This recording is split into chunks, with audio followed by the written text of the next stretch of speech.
Hello everyone.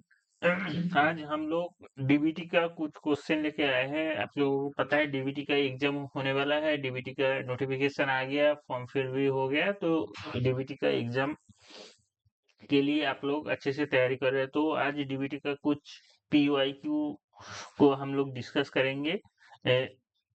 तो सबसे पहले हम लोग क्वेश्चन को पढ़ते हैं और उसको देखते हैं। सबसे पहले क्या पूछा गया है, which one of the following techniques is used for the detecting protein-protein interaction in vivo? अच्छा बोला है कि इन वाइवो प्रोटीन प्रोटीन इंटरेक्शन के लिए कौन सा टेक्निक्स यूज होता है। ठीक है। देखिए प्रोटीन प्रोटीन आप लोग अगर पढ़े होंगे तो पता है प्रोटीन प्रोटीन इंटरेक्शन के लिए बहुत सारे टेक्निक्स है।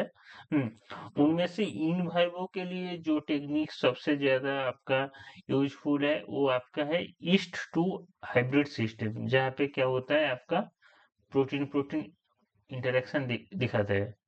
देखिए इलाइजा में भी होता है कि एंटीजन एंटीबॉडी का आप जो रिएक्शन होता है वहाँ पे, बट सरफेस प्लाज्मा रेजोनेंस ये भी इन विट्रो है। इन वाइवो जो होता है ईस्ट टू हाइब्रिड सिस्टम या ईस्ट टू हाइब्रिड, ऐसे यहाँ पे प्रोटीन प्रोटीन इंटरेक्शन इन वाइवो देखा जाता है। तो अब क्वेश्चन को अच्छे से पढ़ना है कि इन विट्रो बोला गया है या इन वाइवो बोला है। तो दूसरा क्वेश्चन देख लेते हैं कि स्पेक्ट्रोफोटोमेट्री इज ए टेक्निक। यहाँ पे एक आपका असर्शन दिया है, एक रीजन दिया है। आप दोनों में आपको उनमें से बताना है कि spectrophotometry is a technique use for the quantitative estimation of the biomolecules in solution है। सही है, ये सही है। दूसरा बोला है spectrophotometry is based on the Bragg's law. नहीं, ये सही नहीं है। तो यह से आपका A option is correct, but reason is not correct. तो यह से ऑप्शन नंबर 3 आपका सही हो जाता है। ठीक, यह से ऑप्शन नंबर 3 आपका सही होता है। अब नेक्स्ट क्वेश्चन देखते हैं। बोला है which is the purpose of the using the quantitative real time PCR। Real time PCR का पर्पस क्या है?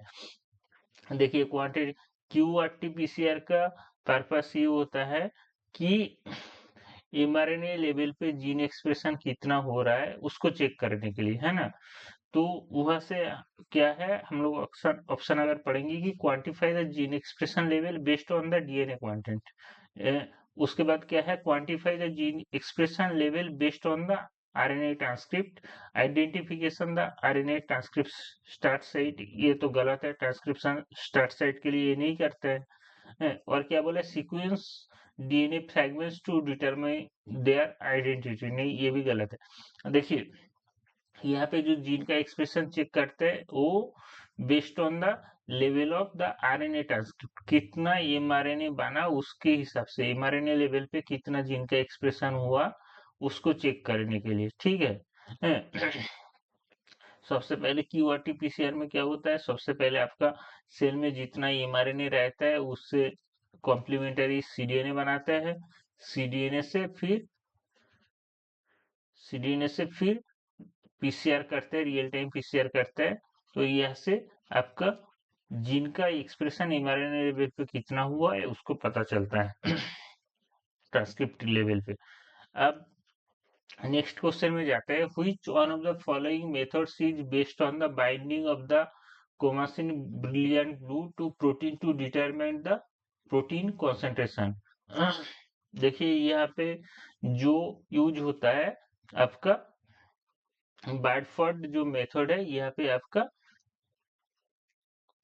क्रोमासी ब्रिलियंट ब्लू यूज होता है फॉर आपका उसके लिए प्रोटीन का कंसंट्रेशन मेजर करने के लिए, है ना। आप देखिए नेक्स्ट क्वेश्चन देख लेते हैं। यहाँ पे आपका मैच ऑफ द फॉलोइंग बोला है। सबसे पहले क्या बोला है, surface plasma resonance. Surface plasma resonance आपका protein protein protein protein interaction, protein protein interaction, protein protein interaction check करने के लिए यूज होता है।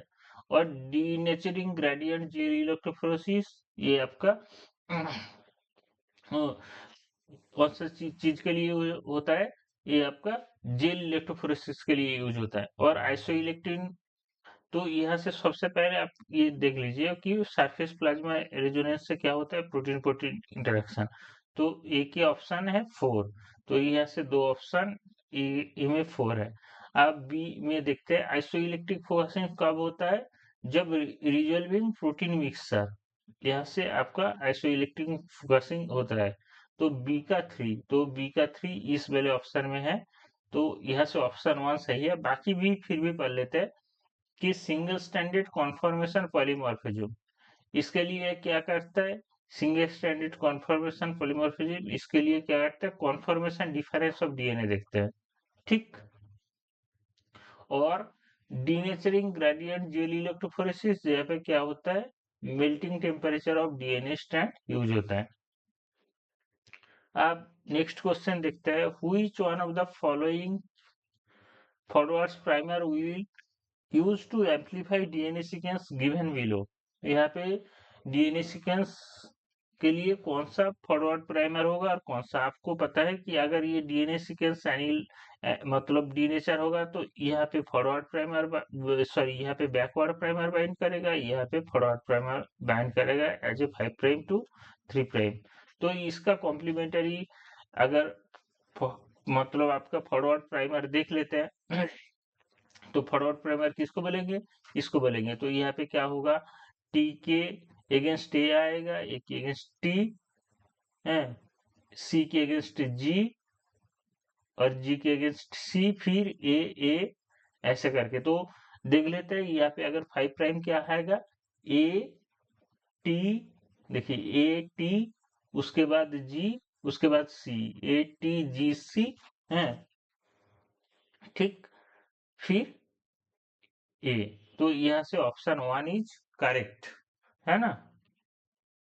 दूसरा, how much calcium chloride is required for the make 40 ml, ये मोलारिटी का क्वेश्चन है। ये आप लोगों को इस क्वेश्चन को सॉल्व करने के लिए एक फॉर्मूला का यूज करना चाहिए कि मोलारिटी कितना होना चाहिए। मोलारिटी का फॉर्मूला, रुक जाइए just a minute.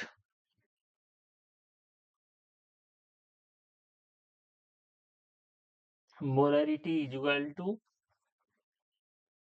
Wait upon molecular weight divided by volume, ठीक है। तो आपको यहाँ पे क्या क्या दिया है, वॉल्यूम दिया है, वॉल्यूम दिया गया है, और आपका मोलारिटी भी बोल दिया गया है 0.2 मोलर, और आपका क्या बोला है, मॉलिक्यूलर वेट भी दिया गया है, मॉलिक्यूलर वेट भी दिया गया है कितना, 290। तो यहाँ से आपको क्या निकालना है, आपको कि कितना वेट चाहिए, है ना। तो वेट के लिए आप क्या करेंगे, मोलारिटी है, molarity into volume, molarity into volume into आप क्या करेंगे, मॉलिक्यूलर वेट, हाँ। तो यहाँ से आपको कितना चाहिए, तो मोलारिटी कितना है आपका 0.002 इंटू वॉल्यूम कितना 40 ml, इसको आप लीटर में कन्वर्ट करेंगे, और मॉलिक्यूलर वेट कितना 219। तो यह से आपका वेट कितना आपका निकल जाएगा, ठीक। तो यह से आप इसको सॉल्व कर सकते हैं। उसके बाद दूसरा क्वेश्चन देख लेते हैं। बोला है two proteins have approximately the same molecular weight and isoelectric point, the best way to resolve them used be। तो यहाँ पे क्या होता है, सबसे बेस्ट वे होता है कि रिवर्स फेज क्रोमेटोग्राफी अगर आप यूज करेंगे, तो यह से आपका दोनों का अगर मॉलिक्यूलर वेट और आइसोइलेक्ट्रिक पॉइंट सेम है, तो यहां से रिवर्स फेज क्रोमेटोग्राफी में आप इसको रिजर्व कर सकते हैं, आप इसको रिजर्व कर सकते हैं, है ना। अब दूसरा क्वेश्चन क्या है, an airlift bioreactor use an impeller for the mixing the contents है, air bubbles for mixing the contents, a sparger for mixing the contents, and differential densities for the mixing the purpose। तो क्या बोला है यहाँ पे bioreactor में जो air lift use होता है, ये मतलब कौन से काम के लिए यूज होता है। तो ये वाला क्वेश्चन में आप अगर देखेंगे तो आपको सबसे पहले बायोरिएक्टर के बारे में पता होना चाहिए, ठीक है ना। तो ये वाला क्वेश्चन आप लोग खुद सॉल्व करिए, मैं आपको बता दे रहा हूँ कहाँ से पढ़ना है। इसको आप बायोटेक्निक्स का जो बायोरिएक्टर वाला चैप्टर है, मैं आपको नोट्स प्रोवाइड कर दूंगा, वहां से आप लोग पढ़ेंगे तो इसके बारे में आप अच्छे से जान पाएंगे।